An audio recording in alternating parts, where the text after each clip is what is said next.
Good morning students, welcome to science class. Science में आज हम स्टार्ट कर रहे हैं अध्याय 4 प्रतिरक्षा एवं रक्षण। इंग्लिश मीनिंग है इम्यूनिटी एंड ब्लड ग्रुप्स। मानव शरीर प्रत्येक दिन अनेकों रोगाणुओं के संपर्क में आता है, फिर भी यह आसानी से रोगग्रस्त नहीं होता और इसका प्रमुख कारण है रोगाणु उन्मूलन हेतु शरीर में प्रतिरोधक क्षमता का उपस्थित होना। भाई मानव शरीर के संपर्क में रोगाणु आ रहे हैं लेकिन आसानी से रोगग्रस्त नहीं हो रहा, क्योंकि मानव के शरीर में प्रतिरोधक क्षमता पाई जाती है। यह प्रतिरोधक क्षमता जन्मजात या उपार्जित हो सकती है, जिससे जो है इन रोगाणुओं को नष्ट कर दिया जाता है और मानव आसानी से रोगग्रस्त नहीं होता है। रोगाणुओं के उन्मूलन हेतु शरीर में होने वाली क्रियाओं तथा संबंधित तंत्र के अध्ययन को प्रतिरक्षा विज्ञान कहा जाता है। स्टूडेंट्स, क्वेश्चन पूछा जाता है प्रतिरक्षा विज्ञान किसे कहते हैं, तो आपका उत्तर होगा रोगाणुओं के उन्मूलन हेतु शरीर में होने वाली क्रियाओं तथा संबंधित तंत्र के अध्ययन को प्रतिरक्षा विज्ञान कहा जाता है। इस तंत्र में करोड़ों कोशिकाएं लसिका या प्रतिरक्षात्मक अंग जैसे अस्थिमज्जा, लसिका पर थाइमस, यकृत आदि रक्त तथा लसिका में क्रियाशील होती है। शरीर में 2 प्रकार की प्रतिरक्षा विधियां कार्य करती है। तो स्टूडेंट्स, क्वेश्चन पूछा जाता है मानव शरीर में कितने प्रकार की प्रतिरक्षा विधियां कार्य करती है, तो आपका उत्तर होगा 2 प्रकार की। नंबर 1 स्वाभाविक प्रतिरक्षा विधि और नंबर 2 उपार्जित प्रतिरक्षा विधि। तो पहली लेते हैं स्वाभाविक प्रतिरक्षा विधि, इन्नेट डिफेंस मैकेनिज्म। यह जन्मजात प्रतिरक्षा विधि है जिसे अनिर्दिष्ट यानी कि सामान्य या प्रतिरक्षा कौन सी प्राकृतिक प्रतिरक्षा भी कहा जाता है। यानी कि स्वाभाविक प्रतिरक्षा विधि को जन्मजात या सामान्य या प्राकृतिक प्रतिरक्षा भी कहा जाता है। इसे सामान्य इसलिए कहा जाता है क्योंकि यह प्रतिरक्षा किसी विशेष रोगाणु से विशिष्ट रूप से रक्षा प्रदान नहीं करती, वरन ये सभी प्रतिजनों के विरुद्ध समान तरीके से कार्य करती है। स्टूडेंट्स, यहाँ प्रतिजन शब्द से अर्थ है बाहरी रोगाणु, बाहरी विषैले पदार्थ जो शरीर में प्रवेश करते हैं वो प्रतिजन हैं। तो जो शरीर में स्वाभाविक प्रतिरक्षा है वो सभी प्रतिजनों के विरुद्ध समान रूप से कार्य करती है। स्वाभाविक प्रतिरक्षा के लिए निम्न कारक सहायक होते हैं। नंबर 1 भौतिक अवरोधक जैसे त्वचा, नासिका छिद्रों तथा अन्य अंगों में पाए जाने वाले पक्षमाप व कशाप, श्लेष उपकला आदि इसमें आते हैं। स्टूडेंट्स, नाक के अग्रभाग पर महीन रोम पाए जाते हैं। वो हमारे शरीर में जो वायु प्रवेश करती है वो इन रोमों से, महीन रोम से जो है छनकर जाती है। तो यानी कि यहाँ पर नासिका छिद्र के अग्रभाग पर जो रोम है वो इन्हें यहीं पर प्रतिजनों को रोक लेते हैं। तो ये क्या है, जो है भौतिक अवरोधक है। स्टूडेंट, क्वेश्चन पूछा जाता है इन्हीं 2 भौतिक अवरोधकों के नाम लिखिए, तो आप त्वचा, नासिका छिद्रों या अन्य अंगों में पाए जाने वाले पक्षमाप व कशाप, श्लेष उपकला में से लिख सकते हो। नेक्स्ट है रासायनिक अवरोधक जैसे आमाशय में पाए जाने वाले अम्ल, आमाशय व योनि का अम्लीय वातावरण, त्वचा पर पाए जाने वाले रासायनिक तत्व, विभिन्न देह तलों में पाए जाने वाले रासायनिक तत्व जैसे लार, अश्रु, पसीना इत्यादि इसमें आते हैं। तो किन्हीं 2 रासायनिक अवरोधकों के नाम लिखिए, तो आप लिख सकते हो आमाशय में पाया जाने वाला अम्ल, लार, अश्रु, पसीना आदि। नेक्स्ट है कोशिका अवरोधक, भक्षकाणु क्रिया में सक्षम कोशिकाएं जैसे मैक्रोफेज, मोनोसाइट, न्यूट्रोफिल कोशिकाएं आदि, साथ ही साइटोटॉक्सिक कोशिकाएं जैसे प्राकृतिक मारक कोशिकाएं आदि इसमें आते हैं, जो वर्षभोजन आदि। सेकंड नंबर पे है उपार्जित प्रतिरक्षा विधि, एक्वायर्ड डिफेंस मैकेनिज्म, यह अनुकूली अथवा विशिष्ट प्रतिरक्षा भी कहलाती है। तो देखो उपार्जित प्रतिरक्षा को अनुकूली प्रतिरक्षा, विशिष्ट प्रतिरक्षा भी कहते हैं। इस प्रकार की प्रतिरक्षा में एक पोषक किसी विशेष सूक्ष्म जीव अथवा बाहरी पदार्थ के प्रति अत्यंत विशिष्ट प्रघात करता है। इस प्रतिरक्षा में प्रतिरक्षियों का निर्माण किया जाता है। ये प्रतिरक्षी प्रतिजन के साथ विशिष्ट प्रकार की अभिक्रिया करते हैं। इन अभिक्रियाओं के कारण कोशिका माध्यित प्रतिरक्षा, सेल मीडिएटेड इम्यूनिटी शॉर्ट में बोलते हैं CMI, सक्रिय होती है। इन सब के परिणाम स्वरूप शरीर में प्रतिजन का उन्मूलन किया जाता है। विशिष्ट प्रतिरक्षा दो प्रकार की होती है, एक होती है सक्रिय प्रतिरक्षा और दूसरी होती है निष्क्रिय प्रतिरक्षा।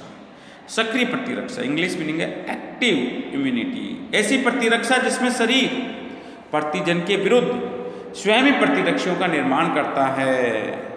ये प्रतिरक्षा केवल उस विशिष्ट प्रतिजन के लिए होती है जिसके विरुद्ध प्रतिरक्षी का निर्माण होता है।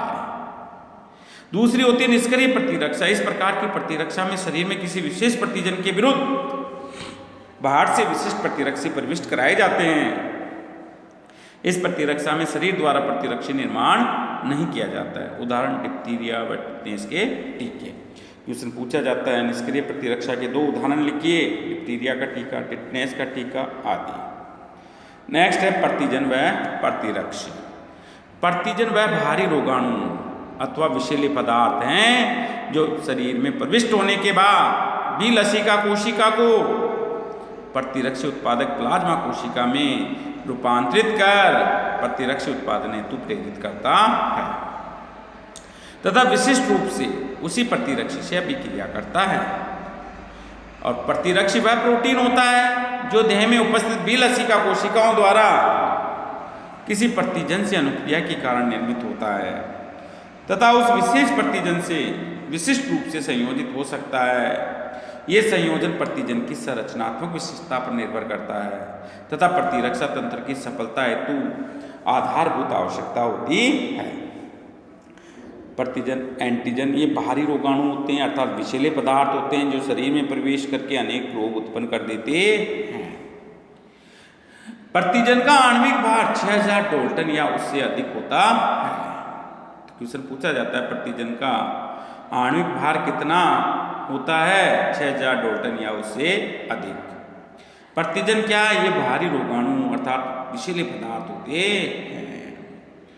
विभिन्न रासायनिक संगठनों के हो सकते हैं जैसे प्रोटीन, पॉलीसेकेराइड, लिपिड या न्यूक्लिक अम्ल। कभी कभी शरीर के अंदर के पदार्थ तथा कोशिकाएं जैसे विषाणु संक्रमित या कैंसर ग्रसित कोशिकाएं भी प्रतिजन के तौर पर कार्य करती हैं। भाई विषाणु प्रतिजन जो होते हैं वो बाहरी रोगाणु या विषैले पदार्थ होते हैं, लेकिन कई बार क्या होता है शरीर के अंदर के पदार्थ कुछ कोशिकाएं जैसे विषाणु संक्रमित या कैंसर ग्रसित कोशिकाएं भी प्रतिजन के रूप में कार्य कर जाती हैं। शरीर में प्रविष्ट होने के बाद प्रतिजन का सामना सबसे पहले स्वाभाविक प्रतिरक्षी विधियों से होता है जो कि जन्मजात होती हैं और उसके बाद प्रतिजन विशिष्ट प्रतिरक्षा विधि को सक्रिय करता है। तो देखो शरीर में प्रविष्ट होने पर प्रतिजन का सर्वप्रथम सामना किन विधियों से होता है? स्वाभाविक प्रतिरक्षी विधियों से होता है। प्रतिजन विशिष्ट प्रतिरक्षी से संयोजित हो प्रतिजन प्रतिरक्षी प्रतिक्रिया करते हैं। सामान्य प्रोटीन के अलावा अन्य रासायनिक पदार्थ प्रतिरक्षी के साथ क्रिया तो कर सकते हैं, परंतु ये प्रतिरक्षी निर्माण में अधिक सक्रिय नहीं होते हैं। प्रतिजन संपूर्ण अणु के रूप में प्रतिरक्षी से प्रतिक्रिया नहीं करता, वरन इसके कुछ विशिष्ट अंश ही प्रतिरक्षी से जुड़ते हैं। इन अंशों को एंटीजनी निर्धारक कहा जाता है। तो देखो प्रतिजन जो है वो संपूर्ण अणु के रूप में प्रतिरक्षी से प्रतिक्रिया नहीं करता, वरन इसके कुछ विशिष्ट अंश ही प्रतिरक्षी से जुड़ते हैं और इन अंशों को एंटीजनी निर्धारक या एपिटॉप कहते हैं। एंटीजनी निर्धारक या एपिटॉप कहा जाता है। प्रोटीन में करीब 6 से 8 अमीनो अम्लों की एक श्रृंखला एंटीजनी निर्धारक के रूप में कार्य करती है। एक प्रोटीन में कई एंटीजनी निर्धारक हो सकते हैं और इनकी संख्या को एंटीजन की संयोजकता कहा जाता है। अधिकांश जीवाणुओं में एंटीजनी संयोजकता 100 या अधिक होती है। क्वेश्चन पूछा जाता है एंटीजनी निर्धारक या एपिटॉप किसे कहते हैं। दूसरा क्वेश्चन इसमें बनता है एंटीजन की जो संयोजकता दे रखी है उसकी परिभाषा पूछ सकता है। एंटीजन की संयोजकता से आप क्या समझते हैं। नेक्स्ट क्वेश्चन, जीवाणु में एंटीजनी संयोजकता कितनी होती है, तो इसका उत्तर होगा 100 या अधिक। विशिष्ट प्रतिरक्षा में प्रतिजन के विनाश की कार्यविधि 4 चरणों में संपादित होती है। पहला, अंतर्निहित प्रतिजन तथा बाहरी प्रतिजन में विभेद करना।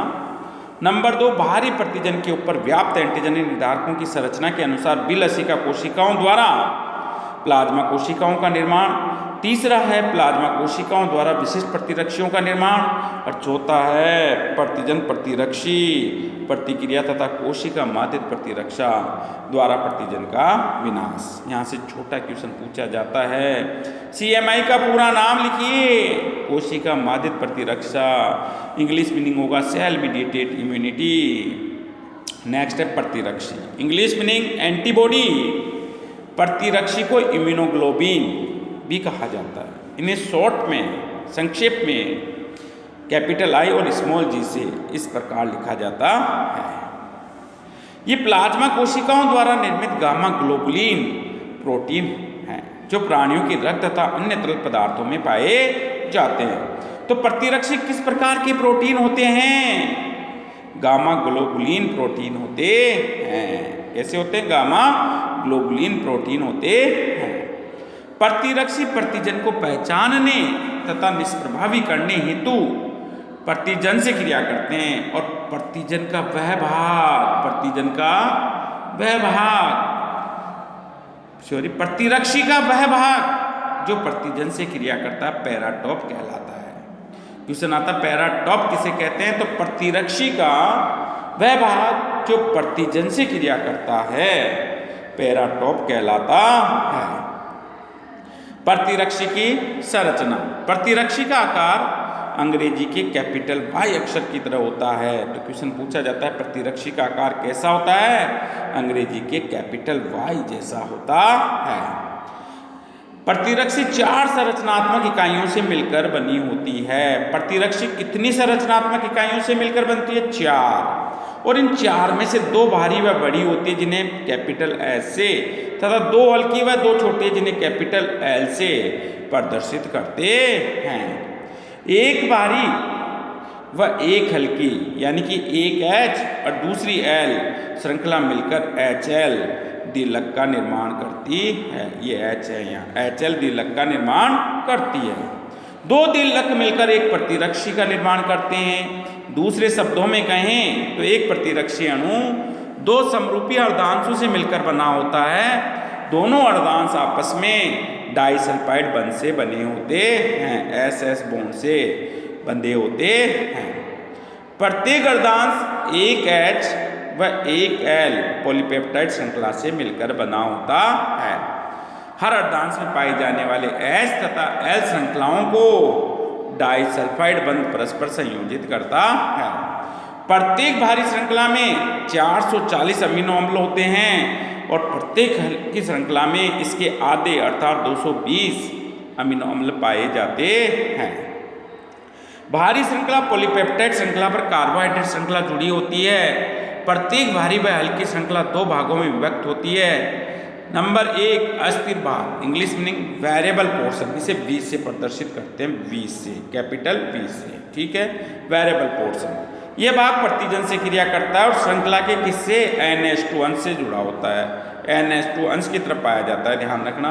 इसे FAB से लिखा जाता है। स्थिर भाग कांस्टेंट C से प्रदर्शित करते हैं, कांस्टेंट पोर्शन, और ये भाग COH अंश की तरफ होता है।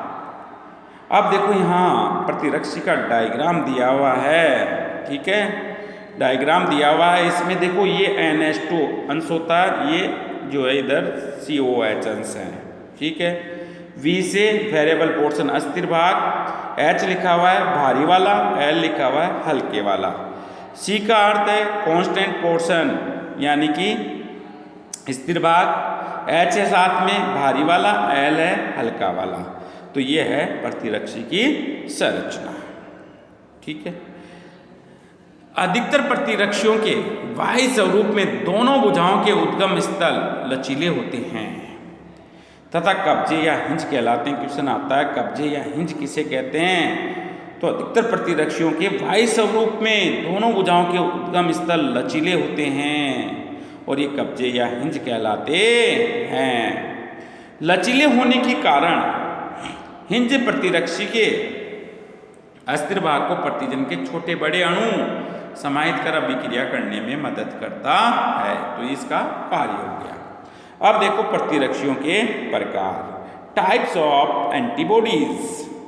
प्रतिरक्षियों में 5 प्रकार की भारी पॉलीपेप्टाइड श्रृंखलाएं पाई जाती हैं। इन्हें यूनानी भाषा के अक्षर alpha, gamma, delta, epsilon, mu द्वारा दर्शाया जाता है।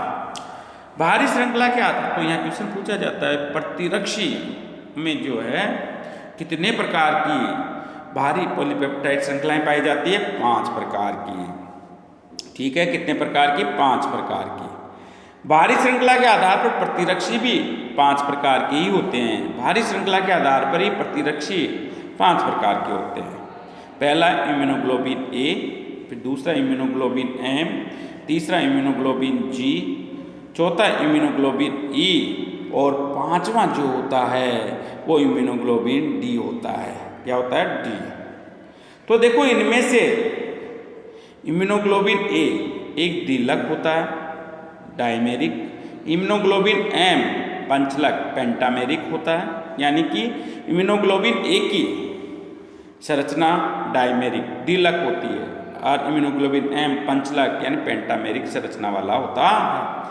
बाकी जो 3 बचे इम्यूनोग्लोबिन डी, जी और ई वो मोनोमेरिक एकलक होते हैं। इम्यूनोग्लोबिन जी देह की प्रमुख सवैनी प्रतिरक्षी है तथा रक्त एवं द्रव्यों में उपस्थित होती है। इम्यूनोग्लोबिन जी एकमात्र प्रतिरक्षी है जो ओवल को पार कर भ्रूण तक पहुंच जाती है। सीरम में पाई जाने वाली प्रतिरक्षियों में इम्यूनोग्लोबिन जी की सांद्रता सर्वाधिक होती है। तो स्टूडेंट यहाँ तक में क्वेश्चन पूछे जाते हैं, किसी एक द्विलक प्रतिरक्षी का नाम लिखिए तो इम्यूनोग्लोबिन ए, एक पंचलक प्रतिरक्षी का नाम लिखिए इम्यूनोग्लोबिन एम और एकलक प्रतिरक्षियों के नाम लिखिए तो इम्यूनोग्लोबिन डी, इम्यूनोग्लोबिन ई और इम्यूनोग्लोबिन जी। ठीक है। उस प्रतिरक्षी का नाम लिखिए जो ओवल को पार कर भ्रूण तक पहुंच सकती है, इम्यूनोग्लोबिन जी। ठीक है। सीरम में पाई जाने वाली प्रतिरक्षी, सीरम में पाई जाने वाली प्रतिरक्षियों में सर्वाधिक सांद्रता किसकी होती है? तो इम्यूनोग्लोबिन जी। प्रथम उत्पादित प्रतिरक्षी का नाम, तो आपका नाम होगा इम्यूनोग्लोबिन एम। ठीक है, क्या होगा? Immunoglobulin M. इम्यूनोग्लोबिन जी का उत्पादन जो है इम्यूनोग्लोबिन एम के बाद होता है। इम्यूनोग्लोबिन ए माँ के दूध में पाया जाने वाला अकेला प्रतिरक्षी है और ये नवजात शिशु की प्रतिरक्षा के लिए महत्वपूर्ण है। माँ के दूध में पाए जाने वाले प्रतिरक्षी का नाम, तो आपका उत्तर होगा इम्यूनोग्लोबिन ए।